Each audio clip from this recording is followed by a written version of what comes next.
ॐ हौं जूं सः ॐ भूर्भुवः स्वः। ॐ त्र्यम्बकं यजामहे सुगन्धिं पुष्टिवर्धनम् उर्वारुकमिव बन्धनान् मृत्योर्मुक्षीयमामृतात्। नमस्कार साथियों, मैं आचार्य रमेश दसवान आपका स्वागत करता हूं मेरे इस वीडियो चैनल जिसका नाम है ज्योतिष दृष्टि। मित्रों, आपके अपार प्रेम को देख करके बड़ी प्रसन्नता होती है और कई बहनों ने, कई बेटियों ने और मुझे जो है टेलीफोनिकली व्हाट्सएप में अपने मैसेजेस करके बहुत प्रशंसा भाव में उपाय बताए हैं कि आचार्य जी ऐसे ऐसे कार्य करने से हमको ये सफलता प्राप्त होती है। आप जो छोटे छोटे उपाय बताते हैं उन उपायों के द्वारा हमें बड़ा लाभ प्राप्त होता है। मुझे भी बड़ी प्रसन्नता होती है। देखो, जीवन के अंदर छोटे छोटे कार्य करने से बड़ी सफलता प्राप्त होती है। कहते हैं ना, बूंद बूंद से घड़ा भरता है। इसी प्रकार से छोटे छोटे उपायों के करने से अनेक प्रकार की सफलताएं प्राप्त होती हैं। कई बार ऐसा है कि मौन रह करके भी बड़ी सफलताएं प्राप्त हो जाती हैं। इसलिए मन को संयत करके धैर्यपूर्वक कार्य करते हो तो बड़ी सफलता प्राप्त होती है। आइए साप्ताहिक फलादेश में हम चलते हैं। सबसे पहले मेष राशि वालों के लिए। मेष राशि वालों के लिए सप्ताह ज़्यादा अच्छा नहीं कहा गया है। मन परेशान रहेगा, शारीरिक कष्ट रहेगा और अर्थ का व्यर्थ में ही अपव्यय होता रहेगा, खर्च होता रहेगा।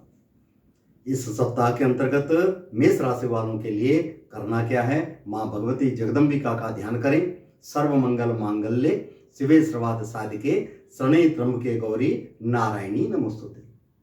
माँ भगवती का ध्यान करने से सभी प्रकार के कष्टों का निवारण हो जाएगा और आपकी मनोकामनाएं भी पूर्ण होंगी। वृष राशि वालों के लिए समय अच्छा है। धन ऐश्वर्य का लाभ होगा, मान सम्मान बढ़ेगा, मित्रों से सहयोग मिलेगा, परिवार में सुख समृद्धि बनी रहेगी। मिथुन राशि वालों के लिए समय बहुत अच्छा है। धन ऐश्वर्य की वृद्धि होगी, मान सम्मान, घर परिवार में सुख आनंद की प्राप्ति होगी और जो कुछ रुका हुआ आपका कार्य है वो भी बन जाएगा। घर से निकलने से पहले कार्य के लिए जाते हो तो थोड़ा सा आप गुड़ मीठा खा के निकलिए। भगवान की कृपा से आपको बड़ी सफलता प्राप्त होगी। कर्क राशि वालों के लिए समय ज़्यादा अच्छा नहीं है क्योंकि इस समय इनका चंद्रमा नीच में चल रहा है, जिसके कारण मन स्थिति इनकी खराब है। कार्य बनते बनते रुक जाएंगे, रुकावट पड़ेगी, धन भी अपव्यय होगा, बिना बात के लांछन लग जाएगा। इसलिए थोड़ा सा संयम धारण करें। करना क्या है? अपने सप्ताह में हनुमान जी की उपासना करें। भगवान की कृपा से हनुमान आपके संकटों का निवारण करेंगे। कहते हैं ना, श्री गुरु चरण सरोज रज निज मन मुकुर सुधार, वरनौ रघुवर विमल जसु जो दायक फल चार। बुद्धिहीन तनु जानिके सुमिरो पवन कुमार, बल बुद्धि विद्या देहु मोहि हरिओ कलेश विकार। इस प्रकार से भगवान की उपासना करने से आपके संकटों का निवारण हो जाएगा। सिंह राशि वालों के लिए समय ज़्यादा अच्छा नहीं कहा गया है।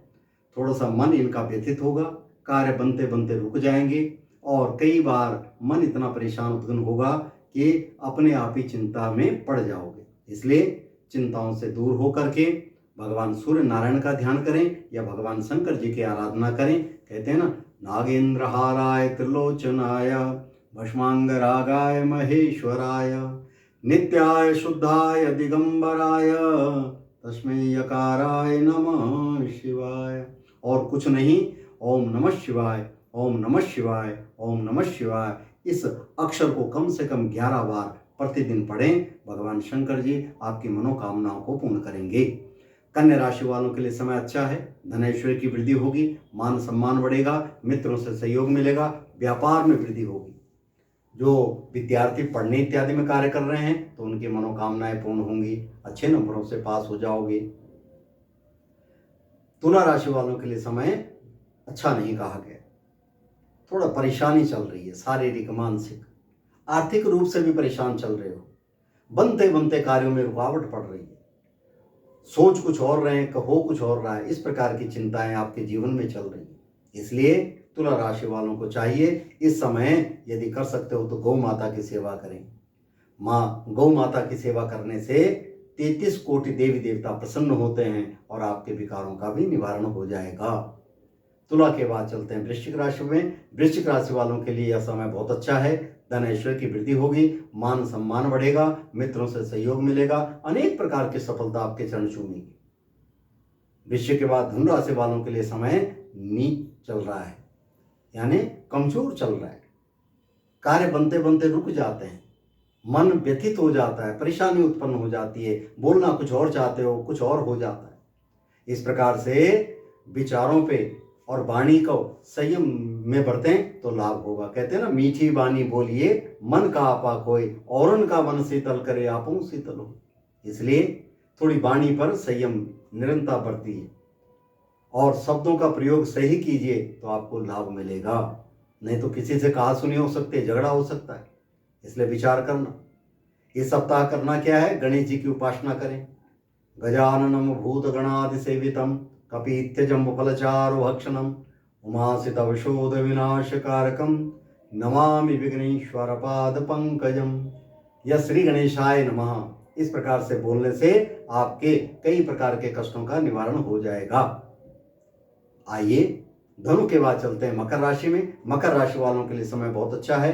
धन ऐश्वर्य की वृद्धि होगी, मान सम्मान बढ़ेगा, मित्रों से सहयोग होगा, अनेक प्रकार से लाभ आपको प्राप्त होंगे। मकर के बाद कुंभ राशि में चलते हैं। कुंभ राशि वालों के लिए समय बहुत अच्छा नहीं कहा गया है। परेशानी उत्पन्न हो सकती है, किसी से झगड़ा हो सकता है, वाद विवाद हो सकता है। जो आपका कहीं केस इत्यादि चल रहा है उसमें भी रुकावट पड़ेगी, विघ्न पड़ेगा, मानसिक तनाव बना रहेगा। इस सप्ताह करना क्या है, यदि आप करना चाहते हो लक्ष्मी नारायण का ध्यान करें।